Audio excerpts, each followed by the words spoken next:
Hello दोस्तों, तो आज के इस वीडियो में मैं आप लोगों के लिए ड्रैगन प्रिंस युआन के एपिसोड नंबर 3 को एक्सप्लेन करने वाला हूँ, जिसका अगर आप लोगों ने अभी तक पिछला पार्ट नहीं देखा तो डिस्क्रिप्शन में लिंक होगा, जाकर चेकआउट कर लेना। तो जैसा कि पिछले एपिसोड में हमने देखा कि जाओ युआन जैसे ही बचपन में पैदा हुआ तो उसकी डेस्टिनी उससे छीन ली गई थी, उसके ऑटो मेंडेरियंस खो चुके थे, जिसकी वजह से वो लड़का जो कि महान बनने के लिए पैदा हुआ था वो एक यूजलेस वाली लाइफ गुजार रहा था। लेकिन एक दिन जाओ युआन तय कर लेता है कि अब चाहे कुछ भी हो जाए वो खुद को ताकतवर करेगा, और इसी वजह से हम देखते हैं कि जाओ युआन के फादर उससे एक एंसेस्ट्रल लैंड में ले गए थे, जहां पर जाओ युआन अपने ब्लड का इस्तेमाल करते उस फॉर्मेशन को एक्टिवेट कर देता है, और वो फॉर्मेशन जाओ युआन को मास्टर कैंग के पास टेलीपोर्ट कर गई, जो कि किसी और डोमेन में रहा करते हैं। मास्टर कैंग के पास बेशुमार पावर थी और वो आने वाले फ्यूचर को पहले से ही देख सकते थे, इसलिए उन्हें मालूम था कि जाओ युआन यहाँ पर आएगा ताकि वो अपने मेंडेनियंस ठीक करवा ले, और मास्टर कैंग भी उसकी मदद करते हैं क्योंकि मास्टर जानते थे कि जाओ युआन का फ्यूचर बहुत ही ज्यादा ब्राइट है। वो जाओ युआन को अपना डिसाइपल बनाते हुए कहते हैं कि अगर तुम याओ याओ की हिफाजत करो तो मैं तुम्हें अपनी सारी टेक्निक्स दे दूंगा, जिस पर जाओ युआन एग्री हो गया।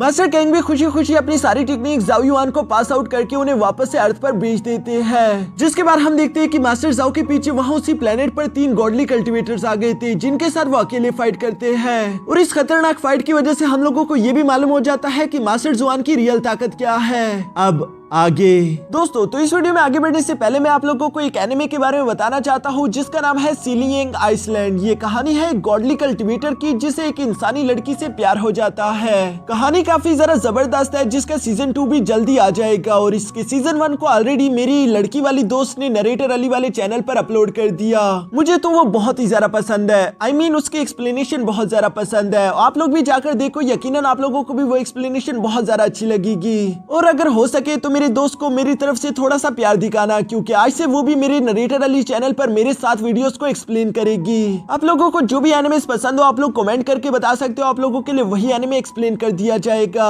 अब चलो और ज्यादा टाइम ना जाया करते हुए हमारी आज की एक्सप्लेनेशन वीडियो को शुरू करते हैं। तो इस एपिसोड की शुरुआत यहाँ डाइनिंग टेबल से होती है, जहाँ पर हम देखते हैं कि मिस याओ याओ जाओ युआन के पेरेंट्स के साथ बैठकर खाना खा रही थी। जाओ युआन की मॉम बिल्कुल हमारी मदर्स की तरह उसे जबरदस्ती बहुत सारा खाना खाने के लिए बोलती है, क्योंकि वो कह रही थी कि तुम काफी जरा कमजोर हो गए हो। साथ ही साथ वो यहाँ मिस याओ याओ को भी सूप ऑफर करती है, जिसे मिस याओ याओ ने खुशी खुशी एक्सेप्ट कर लिया।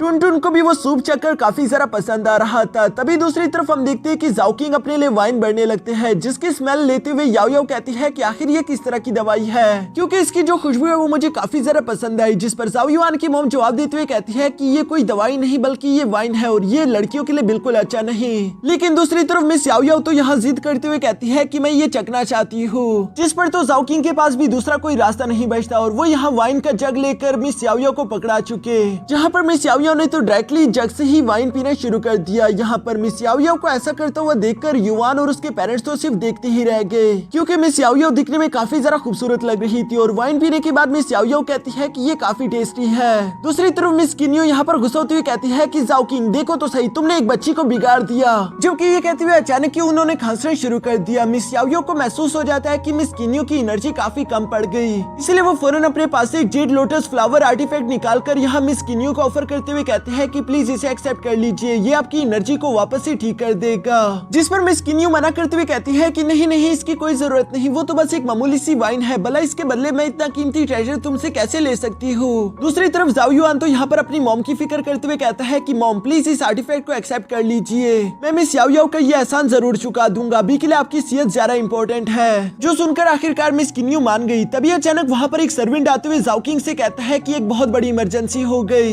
हेडमास्टर चू टियानियंग आपसे मिलने के लिए आए हैं। इसके बाद नेक्स्ट सीन में हम देखते हैं जहाँ पर जाओ किंग यहाँ एल्डर चू से मिल रहा था। चू टियानियंग असल में ग्रेट जाओ एकेडमी का एक हेडमास्टर है, जो कि क्लास A का इंचार्ज भी था, और वो यहाँ पर इसीलिए आए थे ताकि वो जाओ किंग को बता सके कि एक बहुत बड़ी प्रॉब्लम आ चुकी है, जल्दी बिग कंपटीशन शुरू होगा, जिस कंपटीशन के दौरान जाओ एकेडमी की जितनी भी क्लासेस है वो सारी एक दूसरे के साथ कम्पीट करेगी। अब तो ऑलरेडी जानते हैं कि जो भी क्लास जीतेगी उसके पास ही सारे के सारे रिसोर्सेज जाएंगे, और हमारे क्लास A के पास पहले रिसोर्सेज की बहुत ज्यादा कमी थी। लेकिन अब तो क्लास B के हेड मास्टर मास्टर किन के इरादे भी बिल्कुल ठीक नहीं लग रहे, जो कि लगातार पिछले 2 साल से इस कंपटीशन को जीतते भी आ रहे हैं। लेकिन अगर इस बार भी वो लोग जीत गए तो हो सकता है कि डीन जू होंग मुझे हेडमास्टर की पोजीशन से हटा दे, जिसकी वजह से क्लास B का इंचार्ज मास्टर किन पूरी की पूरी जाओ एकेडमी पर कब्जा कर लेगा। वो एक नंबर का कमीना इंसान है, वो टैलेंटेड लोगों को आगे की तरफ आने नहीं देता, बल्कि जो उसके के जानने वाले हो वो सिर्फ उन्हें ही प्रमोट करता है। जाओ किंग को तो ये सारी बातें सुनकर काफी जरा गुस्सा आ गया, क्योंकि वो सिर्फ इस वक्त चू यान यांग पर ही भरोसा करता है और वो तो बस सिर्फ यही चाहते थे कि ग्रेट जाओ एकेडमी में सारे डिसाइपल अपने टैलेंट के दम पर आए। इसलिए मास्टर जाओ किंग को काफी जरा गुस्सा आ रहा था, उन्हें समझ नहीं आता कि आखिर वो इस जू किंग का क्या करे। तभी अचानक वहाँ पर मौजूद जाओ युआन अपने फादर से कहता है कि आप इसकी फिक्र ना कीजिए, जबकि साथ ही साथ वो हेडमास्टर से सवाल करते हुए कहता है कि मास्टर चू आप भी बिल्कुल फिक्र ना कीजिए, क्योंकि बिग कंपटीशन को शुरू होने में अभी 3 महीने बाकी है और मैं इन 3 महीनों में अच्छे से प्रैक्टिस करके आप लोगों के लिए ये कंपटीशन जरूर जीतूंगा। जिस पर मास्टर चू जवाब देते हुए कहते हैं लेकिन ये काम तुम्हारे लिए बिल्कुल पॉसिबल ही नहीं, क्योंकि इस वक्त ये बात सब जानते हैं कि एकेडमी का सबसे ज्यादा पावरफुल वॉरियर कियू है। हमने अपनी क्लास से इस वक्त यूवी को इस कंपटीशन के लिए चुना है, क्योंकि वो अपने 6 मैंडेरियंस ओपन कर चुकी है। फिलहाल तो हमारी क्लास में यूवी से ज्यादा पावरफुल कोई भी नहीं, हमारी सारी उम्मीदें यूवी से है। लेकिन तभी अचानक यहाँ जाओ युआन कॉन्फिडेंट होते हुए कहता है कि एल्डर चू आप मुझ पर भरोसा रखिए, क्योंकि इस बार का ये कंपटीशन मुझे पूरा यकीन है कि क्लास ए ही जीतेगी। आपको घबराने की कोई जरूरत नहीं, मैं इसका अच्छे से ध्यान रखूंगा। जो सुनकर एल्डर चू यहाँ जाओ युआन का शुक्रिया अदा करता है। इसके बाद नेक्स्ट सीन में हम देखते हैं जहाँ जाओ युआन यूवी के साथ सिटी में घूम रहा था। यूवी जाओ युआन से सवाल करते हुए पूछती है कि बिग कंपटीशन जल्दी शुरू होगा, तुम्हारी आखिर तैयारियां कैसी चल रही है। जिस पर जाओ युआन जवाब देते हुए कहता है कि मेरी तैयारियां तो ठीक चल रही है, लेकिन मैं तुमसे सवाल करना चाहता हूँ कि क्या तुम सच में इनर कोर्टयार्ड जाना चाहती हो। जिस पर यूवी जवाब देते हुए कहती है कि हाँ, अगर तुम मुझसे इनर एकेडमी के अंदर चले गए तो आखिर मैं आउटर एकेडमी में रहकर क्या करूंगी, इसलिए मैं भी इस कंपटीशन में फाइट करके लड़ना चाहती हूँ ताकि मैं जीत कर तुम्हारे साथ आ सकूं। ये बात तो कोई अंधा भी देखकर बता सकता है कि यूवी यहाँ जाओ युआन को पसंद करती है, इसलिए वो उसे दूर होना नहीं चाहती। लेकिन दूसरी तरफ जाओ युआन बेवकूफ अभी तक इस बात को समझ नहीं पाया। पीछे की तरफ हम यहाँ पर लिंशी को भी देखते हैं, जो कि यूवी को जाओ युआन की इतना जरा करीब देखकर काफी जरा जेलस फील कर रहा था। तभी अचानक वहाँ पर कियू आ जाता है, जो कि लिंशी के इस जेलसी को फील करते हुए कहता है कि वैसी कितनी बुरी बात है। देखो तो सही, जाओ युआन ने यूवी को एक बार रहमदिली क्या दिखा दी, यूवी तो उसके प्यार में पागल हो चुकी है। लिंशी वैसे तुम इसके बारे में क्या सोचते हो। जिस पर लिंशी जवाब देते हुए कहता है कि यंग लॉर्ड मैं इसके बारे में यही सोचता हूँ कि मुझे लगता है कि यूवी बहुत ज्यादा टैलेंटेड है, उसे खुद जैसे टैलेंटेड इंसान देखना चाहिए, ना कि जाओ युआन पर वक्त बर्बाद करना चाहिए, क्योंकि जाओ युआन का तो एक भी मैंडेरियन ओपन नहीं हुआ। जिस पर कियू यहाँ लिंशी को और जरा भड़काते हुए कहता है कि हाँ तुम बिल्कुल ठीक कह रहे हो, लेकिन ये बात भी सच है कि यूवी अभी जाओ युआन के पीछे पागल हो रही है। इवन कि मैंने तो यूवी को ये भी ऑफर किया था कि वो क्लास ए को छोड़कर हमारी क्लास बी को ज्वाइन कर ले, लेकिन यूवी ने साफ साफ मना कर दिया, बल्कि वो कह रही थी कि जाओ युआन जहाँ पर जाएगा वो भी वहीं पर जाएगी। मुझे नहीं लगता लिंशी अगर सब कुछ ऐसा ही चलता रहा तो तुम्हें कभी भी यूवी के पास जाने का मौका मिलेगा। लेकिन सोचो अगर तुम इस आने वाले ग्रैंड कंपटीशन में बुरी तरीके से जाओ युआन को सब लोगों के सामने बेइज्जत करके हरा दो, तब यूवी तुम्हें बिल्कुल अलग तरीके से देखेगी। हो सकता है कि यूवी को तुम्हारी टैलेंट के बारे में अंदाजा हो जाए और वो तुमसे प्यार कर बैठे।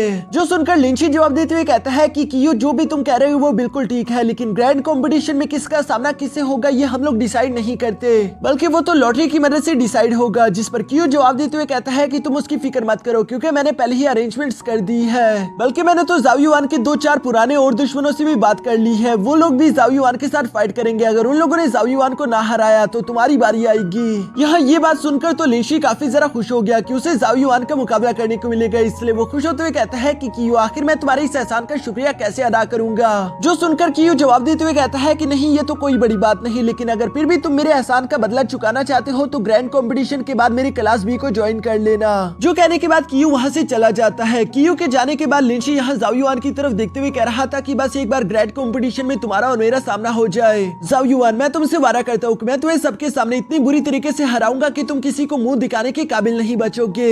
दोस्तों हो सकता है कि इस ग्रैंड कंपटीशन के बारे में आप लोगों को थोड़े बहुत कंफ्यूजन हो रहे हो, इसलिए सब कुछ मैं अभी से क्लियर कर देता हूँ। ये एक ऐसा कंपटीशन है जो कि हर साल में एक दफा होता है। पिछले कई सालों से लगातार क्लास बी से जीतती आ रही थी और इसी वजह से सारे के सारे पावरफुल कल्टिवेटर धीरे धीरे क्लास बी की तरफ चले गए, जिसकी वजह से क्लास बी काफी ज्यादा ताकतवर हो चुकी है। लेकिन क्लास बी का जो हेड मास्टर है वो बिल्कुल भी अच्छा इंसान नहीं, बल्कि वो पूरे के पूरे जाओ एकेडमी पर कब्जा करना चाहता है। इसीलिए क्लास ए के हेड मास्टर काफी ज्यादा परेशान थे। लेकिन दूसरी तरफ जाओ युआन ने उन्हें भरोसा दिलाया कि आप फिक्र ना करें, इस बार का ये कंपटीशन हम ही जीतेंगे, क्योंकि जाओ युआन ये बात जानता है कि उसने कुछ न्यू पावर्स हासिल की है जिसकी मदद से वो इस कंपटीशन को जीत जाएगा। लेकिन जाओ युआन की इन पावर्स के बारे में और कोई नहीं जानता। इसके बाद हमें नेक्स्ट डे यहाँ जाओ युआन का सीन दिखाया जाता है, जो कि मास्टर कैंग की तरफ से मिली हुई टेक्निक ड्रैगन ब्रेथ टेक्निक को प्रैक्टिस कर रहा था। इस ड्रैगन ब्रेथ टेक्निक की ये खासियत थी कि ये हेवन एंड अर्थ की एनर्जी को कंडेंस करके कल्टीवेटर की बॉडी में डाल सकती है, जिसे प्रैक्टिस करते हुए थोड़ी सी एनर्जी यहाँ जाओ युआन ने एब्सॉर्ब भी कर ली थी। इसलिए वो खुश होते हुए कहता है कि चलो अच्छा हुआ, इतने दिनों की मेरी मेहनत जाया नहीं हुई, बल्कि मैं ड्रैगन ब्रेथ टेक्निक को अच्छे से सीख गया हूँ। जिस पर मिस याओ याओ यहाँ जाओ युआन को जवाब देते हुए कहती है कि तुमने क्या कहा? तुम्हें सच में लगता है कि मेरी ग्रैंडपा की कोई भी टेक्निक इतनी ज्यादा कमजोर होगी? तुम ड्रैगन ब्रेथ टेक्निक की 0.1% को भी नहीं सीख पाए। चलो ठीक है, टुनटुन इसे दिखाओ कि ड्रैगन ब्रेथ टेक्निक कैसे परफॉर्म करते हैं। जो सुनकर हम देखते हैं कि वो क्यूट सा कुत्ता टुनटुन फौरन से यहाँ मैदान में आ गया, जो कि इंसानों की तरह बिल्कुल उस टेक्निक को प्रैक्टिस कर रहा था। ये देखकर जाओ युआन हैरान होते हुए मिस याओ याओ से सवाल करके पूछता है कि आखिर ये किस तरह का बीस्ट है, ये इंसानों की तरह प्रैक्टिस कैसे कर सकता है? जिस पर मिस याओ याओ जवाब देते हुए कहती है कि बकवास बंद करो और सिर्फ टेक्निक को अच्छे से देखो। जो सुनकर तो जाओ युआन यहाँ टुनटुन को गौर से देख रहा था और वो देख पाता है कि टुनटुन की ब्रीथिंग टेक्निक काफी जरा कमाल की थी। उसके पोस्टर के साथ उसका सारा के सारा मूवमेंट काफी अच्छे से मैच हो रहा था। उसका हर एक इनहेल और एक्सहेल बिल्कुल मैचिंग में है। इसी वजह से टुनटुन ने वहाँ पर हेवन एंड अर्थ की काफी ज्यादा एनर्जी कंडेंस कर ली थी, जिसकी वजह से ऑलमोस्ट वहाँ पर एक ब्लैक होल भी क्रिएट हो गया था। यानी कि टुनटुन ने एक ही बार ड्रैगन ब्रेथ टेक्निक से काफी ज्यादा एनर्जी अपनी बॉडी में संभाल ली है। ये देखकर तो जाओ युआन इंप्रेस होते हुए कहता है कि हाँ, ये तो मानना पड़ेगा कि ड्रैगन ब्रेथ टेक्निक बहुत ही ज्यादा खास है। मैं अभी तक इसके फुल पोटेंशियल को नहीं सीख पाया। जबकि साथ ही साथ वो टुनटुन की रियल एबिलिटीज देखकर भी काफी ज्यादा शौक था, इसीलिए वो टुनटुन को रिस्पेक्ट पेश करते उसे काफी ज्यादा खाना लाकर दे देता है। असल में जाओ युआन को टुनटुन से डर लग रहा था कि कहीं किसी दिन टुनटुन गुस्सा ना हो जाए और उसकी वाट ना लगा दे।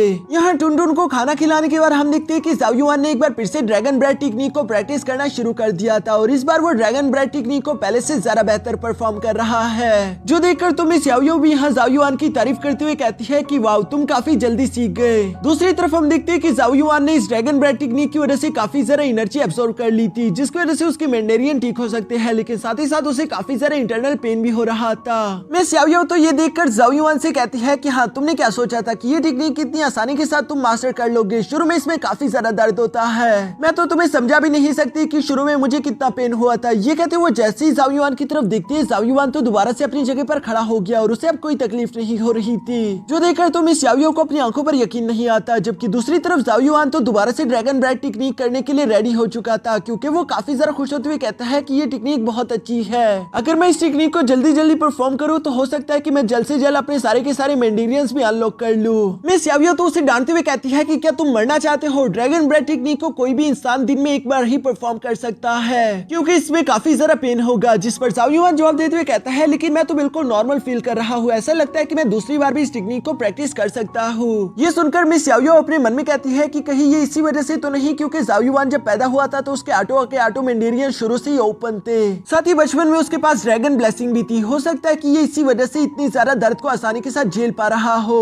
दूसरी तरफ हम देखते हैं कि अब तक जाओ युआन ने एक बार फिर से ड्रैगन ब्रेथ टेक्निक को प्रैक्टिस करना शुरू कर दिया था। जबकि मिस याओ याओ उसे गौर से देखते हुए अपने मन में कहती है कि मैं देखना चाहूंगी। ये बात तो सच है कि ये लड़का बिल्कुल नॉर्मल नहीं, लेकिन मैं ये देखना चाहती हूँ कि आखिर ये ड्रैगन ब्रेथ टेक्निक को एक दिन में कितनी बार परफॉर्म कर सकता है। यहाँ कुछ देर बाद हम देखते हैं कि जाओ युआन थक कर नीचे गिर गया और वो गिरते हुए कहता है कि बस अब और मुझसे नहीं होगा। जबकि मिस याओ याओ यहाँ जाओ युआन के पास आकर कहती है कि ऑलरेडी तुमने एक दिन में 4 दफा इस टेक्निक को परफॉर्म कर लिया, खुद को अंडर एस्टिमेट मत करो क्योंकि ये बहुत ही ज्यादा अनयूजुअल है। मुझे शुरू में लगा था कि मेरे ग्रैंडपा वैसी बिला वजह तुम्हारी ज्यादा तारीफें कर रहे थे, लेकिन अब देखकर मालूम हुआ कि हाँ, वो जो भी कह रहे थे बिल्कुल सच था। यहाँ ग्रैंडपा की बातों से जाओ युआन को याद आया कि ग्रैंडपा ने तो ये भी कहा था कि याओ याओ के पास काफी ज्यादा पावर्स है, लेकिन वो अपनी पावर्स को एक्टिवेट नहीं कर सकती। तो इसका मतलब ये भी होगा कि मिस याओ याओ तुम्हें हेवनली मार्क्स के बारे में काफी कुछ मालूम है। जिस पर मिस याओ याओ जवाब देते हुए कहती है कि हाँ, तुमने बिल्कुल सही कहा। जाओ युआन तो ये सुनकर खुश होते हुए मिस याओ याओ से कहता है, फिर मुझे थोड़ी बहुत हेवनली मार्क्स के बारे में कुछ सिखा दो ना, वैसे भी जल्दी एक ग्रैंड कंपटीशन आने वाला है जिससे पहले मैं खुद को तैयार करना चाहता हूँ। जिस पर मिस याओ याओ जवाब देकर कहती है कि नहीं, मुझसे उम्मीद मत रखो क्योंकि मुझे सिखाना नहीं आता और ये काम बहुत ज्यादा पकाऊ है। दूसरी तरफ जाओ युआन भी तो यहाँ पर मिस याओ याओ की कमजोरी के बारे में जानता था, इसलिए वो मिस याओ याओ से कहता है कि अगर तुम मुझे हेवनली मार्क्स के बारे में सिखाओगी तो मैं तुम्हें इस पूरे की पूरी सिटी की सबसे बेस्ट वाइन पिलाऊंगा।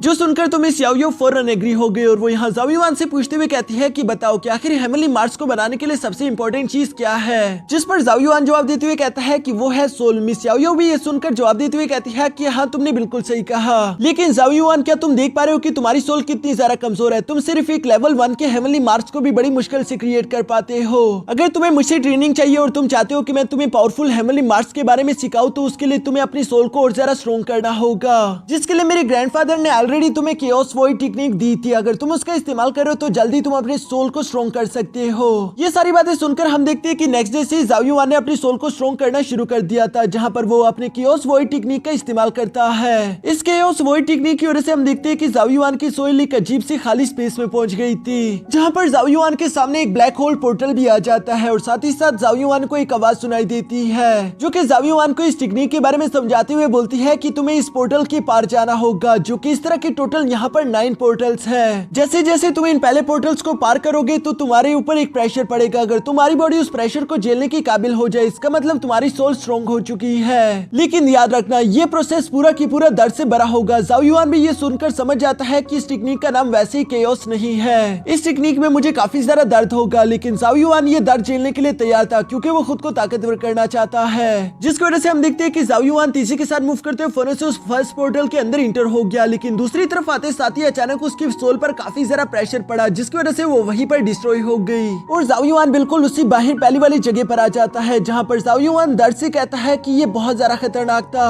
मुझे तकलीफ भी हुई, लेकिन लगता है कि मुझे ये बार बार करना होगा, तभी मेरी स्ट्रॉन्ग ताकतवर हो पाएगी। वैसे भी ये बात हर कोई जानता है कि अगर कोई भी लोहा ताकतवर होना चाहता है तो उसे पहले आग की भट्टी में खुद को झोंकना होगा। ये कहते साथ ही जाओ युआन एक बार फिर से आगे की तरफ पोर्टल में बढ़ चला, जहाँ पर बार बार मरते हुए वो बार बार रीजनरेट होता और बार बार वो पोर्टल के अंदर बढ़ता ही रहता। जाओ युआन ने ये प्रोसेस काफी देर तक किया, जबकि बाहर की तरफ मिस याओ याओ यहाँ जाओ युआन का इंतजार ही कर रही थी, क्योंकि जाओ युआन की रियल बॉडी तो यहाँ बाहर कल्टीवेशन करने के लिए बैठी हुई थी और अंदर उसकी सोल ये सारे टेस्ट दे रही है। जहाँ पर अचानक या कुछ देर बाद हम देखते हैं कि जाओ युआन की बॉडी से काफी ज्यादा एनर्जी अनलीश हुई, यानी कि वो फर्स्ट पोर्टल के अंदर सक्सेसफुली इंटर हो गया और अब उसकी बॉडी डिस्ट्रॉय नहीं हो रही। ये देखकर मिस याओ याओ यहाँ पर जाओ युआन से सवाल करते हुए पूछती है कि तुमने फर्स्ट लेवल को पार कर लिया, लेकिन ये बताओ कि आखिर तुम्हें पोर्टल के अंदर जाने के बाद कितनी दफा मरना पड़ा। जाओ युआन जवाब देते हुए कहता है कि टोटल 89 बार। ये सुनकर तो मिस याओ याओ काफी ज्यादा सरप्राइज हो गई, क्योंकि इतनी बार कोई भी लगातार ये प्रैक्टिस नहीं कर सकता। मिस याओ याओ दिल ही दिल में थोड़ा बहुत इंप्रेस हो रही थी। वो यहाँ पर जाओ युआन को बताती है क्योंकि अब तुम्हारी सोल स्ट्रॉन्ग हो गई, इसलिए अब तुम अपने मास्टर के दिए हुए उस ब्रश का इस्तेमाल कर सकते हो। जाओ युआन ने भी ये सुनकर फौरन से अपने हेवनली ब्रश को बाहर निकाल लिया, जिसकी पहले सिंबल तो चमकना शुरू हो गया, यानी कि जाओ युआन अब इसकी टोटल 10% पावर का इस्तेमाल कर सकता है। हम देखते हैं कि वो ब्रश बड़ा होकर किसी स्पेयर की तरह काम करता था, जो कि किसी भी चट्टान के आर पार हो सकता है। साथ ही साथ जाओ युआन इस ब्रश का इस्तेमाल करते हुए हेवनली मार्क्स क्रिएट कर सकता है और इस ब्रश से बनाए हुआ हर एक हेवनली मार्क काफी ज्यादा स्ट्रॉन्ग होगा। जाओ युआन तो ये सब देखकर काफी ज्यादा खुश हो जाता है और उसे अपना ये हेवनली ट्रेजर काफी ज्यादा पसंद भी आया। जबकि दूसरी तरफ मिस याओ याओ यहाँ जाओ युआन से कहती है चूंकि अब तुम्हारी सोल पहले से स्ट्रॉन्ग हो गई तो मैं तुम्हें एक न्यू हेवनली मार्क के बारे में सिखाने वाली हूँ, जिसे कहते हैं टाइगर रोर हेवनली मार्क, जिसे शुरू में प्रैक्टिस करना जाओ युआन के लिए थोड़ा सा मुश्किल था, क्योंकि जाओ युआन इस सिंबल को अच्छे से परफॉर्म नहीं कर पा रहा। जबकि दूसरी तरफ जाओ युआन बिल्कुल भी हार नहीं मानता, बल्कि वो लगातार अगले 3 महीनों तक इस हेवनली रोर टेक्निक को प्रैक्टिस करता रहा। साथ ही साथ वो अपने ड्रैगन ब्रेथ और क्रेओस वॉइड टेक्निक को भी छोड़ता नहीं, बल्कि 3 महीनों तक लगातार इन टेक्निक्स को प्रैक्टिस करने की वजह से आखिरकार हम देखते हैं कि वो इन्हें मास्टर कर चुका और यहाँ टेस्ट का भी वक्त आ चुका है, जहाँ इस ग्रेट एग्जामिनेशन टेस्ट को देने के लिए सारे के सारे डिसाइपल अरीना के बाहर पहुंच चुके थे। मिस युई भागते भागते फौरन से यहाँ जाओ युआन के पास पहुंच गई, जिसे देखकर जाओ युआन खुश होते हुए कहता है कि वाह, तुमने अपना एक और मेंडेरियन अनलॉक कर लिया, तुम तो काफी अच्छे से कल्टीवेशन कर रही हो। जिस पर मिस युई जवाब देते हुए कहती है कि तुम भी कुछ कम नहीं, तुमने भी पिछले 3 महीनों में काफी ज्यादा मेहनत की है। दूर से कियो भी यहाँ जाओ युआन को देखकर कहता है कि यानी कि जाओ युआन भी इस कंपटीशन में हिस्सा लेगा। मैंने इस चीज की उम्मीद तो नहीं की थी, लगता है कि हमारा यूर मेजेस्टी खुद को कुछ ज्यादा ही ताकतवर समझता है। यहाँ ये सब के सभी जाओ युआन के खिलाफ प्लानिंग कर रहे थे। दूसरी तरफ क्लास बी का टीचर भी क्लास ए की टीचर से कहता है कि इस बार का कंपटीशन भी हम लोग ही जीतने वाले हैं। फिर उसके बाद ये पूरी की पूरी ग्रेट जाओ एकेडमी हमारे कंट्रोल में होगी। जो सुनकर क्लास ए का टीचर जवाब देकर कहता है कि आपको इतनी जल्दी ये सब नहीं सोचना चाहिए, मैंने भी अपने क्लास ए के डिसाइपल्स को अच्छी ट्रेनिंग दी है और इस बार का मुकाबला काफी सख्त होगा। तभी हम देखते हैं कि यहाँ कंपटीशन का होस्ट भी फौरन अरीना में पहुंच गया था, जो कि सबसे पहले अनाउंसमेंट करते हुए कहता है कि यहाँ पर पहली फाइट होगी पी यून की जाओ युआन के साथ। जो सुनकर तो सब लोग ही काफी जरा हैरान हो गए थे और वो लोग आपस में बातें करते हुए कहते हैं कि पी यून ने तो अपने 3 मेंडेरियंस को अनलॉक कर लिया है, लेकिन दूसरी तरफ जाओ युआन का तो एक भी मेंडेरियन अनलॉक नहीं हुआ, यानी कि पी यून तो काफी आसानी के साथ जाओ युआन को हरा देगा और वो ग्रेट कंपटीशन से फौरन बाहर हो जाएगा। मिस युई को भी जाओ युआन की फिक्र हो रही थी, लेकिन जाओ युआन उसे मुस्कुराकर कहता है कि तुम मेरी फिक्र मत करो। ये कहने के बाद जाओ युआन जंप करते हुए फौरन से अरीना में आ गया, जहाँ पर पी यून भी जाओ युआन के सामने आकर उसे कुछ जरा ही अंडर एस्टिमेट करते हुए कहता है कि जाओ युआन चलो तैयार हो जाओ। ये कहते साथ ही पी यून ने आगे की तरफ बढ़ते हुए जाओ युआन पर हमला करना शुरू कर दिया। जाओ युआन यहाँ पर पी यून के सारे हमलों को डॉज करते हुए उससे कहता है कि मैं जानता हूँ कि तुम्हें यहाँ पर कियो ने भेजा है, मुझे अफसोस के साथ कहना पड़ रहा है कि आज की इस फाइट को तुम नहीं जीत पाओगे। ये कहते साथ ही जाओ युआन यहाँ पी यून के अटैक्स को काफी आसानी के साथ रोक रहा था और इसी तरह से फाइट करते हुए जाओ युआन पीछे की तरफ जंप कर देता है, जबकि दूसरी तरफ पी यून अपने मन मन में कह रहा था कि मुझे अब इस लड़के को हराना ही होगा, जो करने के लिए हम देखते हैं कि अचानक उसने अपने मेंडेरियंस की पावर अनलॉक कर ली, जिसके बाद पियून तीसी के साथ आगे बढ़ते हुए यहाँ एक जोरदार पंच करते हुए जाओ युआन को हिट करना चाहता था, लेकिन हम देखते हैं कि जाओ युआन ने तो सिर्फ अपने एक हाथ का इस्तेमाल करते हुए उसके पंच को ब्लॉक कर दिया। साथ ही साथ जाओ युआन उसे घुटनों के बल ले आता है, जो देखकर तो सब लोग ही काफी ज्यादा सरप्राइज हो गए, क्योंकि किसी ने भी उम्मीद नहीं की थी कि जाओ युआन इतना भी ज्यादा ताकतवर हो सकता है। अभी तक तो जाओ युआन ने अपनी मेंडेरियंस की पावर भी अनलॉक नहीं की। सब लोगों को ये खुद पर हंसता हुआ देखकर पियून को बहुत ही बेइज्जती फील होती है, इसलिए हम देखते हैं कि अचानक उसने गुस्से में आकर अपने तीनों की तीनों मेंडेरियंस अनलॉक कर लिए,